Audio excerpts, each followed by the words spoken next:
सूरजभान सिंह अनंत सिंह पर पड़ने जा रहे हैं भारी। आखिर कैसे होगा मोकामा में बिहार विधानसभा का चुनाव, दिलचस्प। नमस्कार, आप देख रहे हैं देशवा न्यूज, आपके साथ मैं हूं राजनंदिनी। दो भूमिहार नेता जब आपस में भिड़ेंगे तो क्या होगा? वही होगा जो कि पहले से रचा हुआ है। आपको बताएं तो मोकामा में बाहुबली नेता अनंत सिंह को लेकर के लगातार कहा जा रहा है कि वो तैयारी कर रहे हैं, चुनाव लड़ेंगे और 14 तारीख को उनका नॉमिनेशन भी। अनंत सिंह ने खुद इसकी जानकारी दी कि 14 तारीख को अनंत सिंह जो है मोकामा से नॉमिनेशन करने के लिए जाएंगे, जिसको लेकर के उन्होंने बड़ी संख्या में लोगों से अपील भी की कि वो वहां पर आए, अपना समर्थन जो है वो दें। अब ऐसे में आपको बताएं तो अनंत सिंह को लेकर के भी बातें चल रही हैं और बातें जो है वो सूरजभान सिंह को लेकर के भी चल रही है। सूरजभान सिंह जो कि भूमिहार के बड़े नेता कहे जाते हैं। अब ऐसे में आपको याद होगा कि अब से तकरीबन 25 साल पहले जब अनंत सिंह के भाई चुनाव लड़े थे सूरजभान सिंह के खिलाफ, तब दिलीप सिंह को किस तरीके से सूरजभान सिंह ने भारी मतों से हराया था और तब जाकर के सूरजभान सिंह जो है वहां से जीत जाते हैं।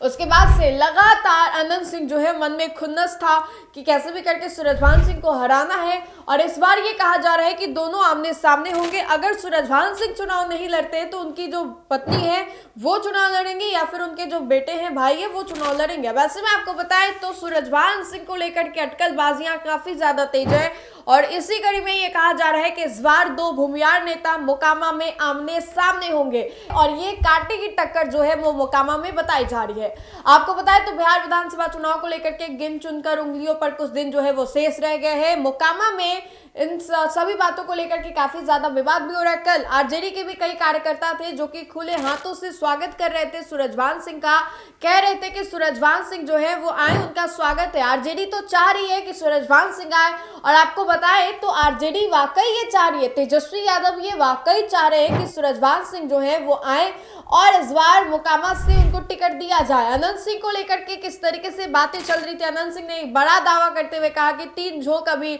नीतीश कुमार रहेंगे। अब इन सभी अटकलबाजियों के बीच में ये कहा जा रहा है कि सूरजभान सिंह जो है वो तैयार है, सूरजभान सिंह चुनाव लड़ेंगे और सूरजभान सिंह के चुनाव लड़ने के लेकर के अटकलबाजियां काफी ज्यादा तेज है और इन सभी चीजों के बीच में ये कहा जा रहा है कि इस बार के चुनाव में दो भूमिहार नेता आमने सामने होंगे। वहीं पर अनंत सिंह के चुनाव लड़ने को लेकर के जदयू में भी घमासान जो है वो मचा हुआ है। ये कहा जा रहा है कि जदयू के जो प्रवक्ता है नीरज कुमार, वो कहीं ना कहीं इस बात से खुश नहीं है। अगर जदयू टिकट दे देती है तो जदयू में इसको लेकर के कलह जो है वो देखने को मिलेगा।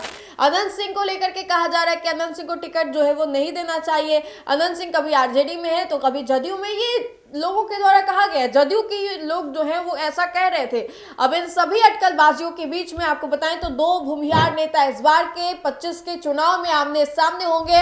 अनंत सिंह ने जानकारी दे दी है कि 14 तारीख को यानी कि परसों जो है वो जाकर के नॉमिनेशन करेंगे और फिर उसके बाद चुनाव को लेकर के वो तैयारियों में जुट जाएंगे। देखिए, चुनाव को लेकर के कौन कौन तैयारियों में नहीं जुटा हुआ है, लेकिन अनंत सिंह जिस तरीके से लोगों के बीच में जा रहे हैं, जनता को वो मालिक बताते हैं। अब इन सभी चीजों के बीच में अनंत सिंह की बातें जो है वो काफी ज्यादा चल रही है, लेकिन अनंत सिंह से भी ज्यादा सूरजभान सिंह की बातें हैं, क्योंकि ये कहा जा रहा है कि सूरजभान सिंह इस बार का चुनाव जो है वो अनंत सिंह के खिलाफ ही लड़ेंगे और ये तैयारी जो है पहले से ही चल रही थी। बहरहाल आपको क्या लगता है कि दोनों में ज्यादा ताकतवर कौन है, ये कमेंट के माध्यम से जरूर बताएं। तो फिलहाल के लिए इतना ही, बहुत बहुत शुक्रिया।